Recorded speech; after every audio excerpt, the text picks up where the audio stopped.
Hey guys, what is up? It's Seki here, back again with a brand new video. Today I'm going to go ahead and show you guys how to make your Windows device look just like a Mac. So without further ado, let's go ahead and jump right into the video.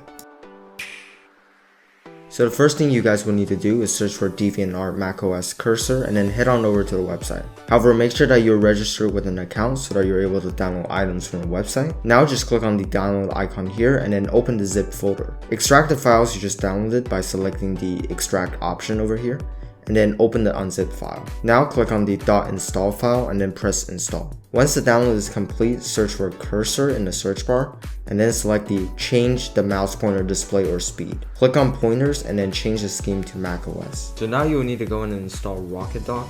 Simply search for it and then scroll down until you see Rocket Dock. Now once you have installed it, you can also change the position of the dock by clicking on the toolbar icon, then go to the screen position and then selecting it to be on the bottom.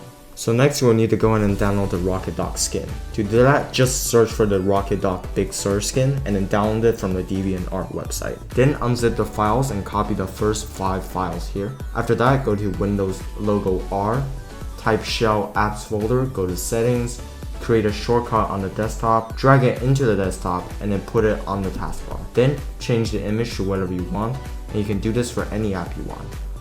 So now that we're done with installing Rocket Dock, we need to hide the Windows taskbar. First open command prompt and then type in this command, which I'm going to give in the video's description. So there we go guys, I hope you did enjoy this video. If you would like to see more videos just like this, make sure to hit that subscribe button. And if you found this video helpful, make sure to leave a like. Again, thank you guys so much for watching and I'll see you guys all in the next one.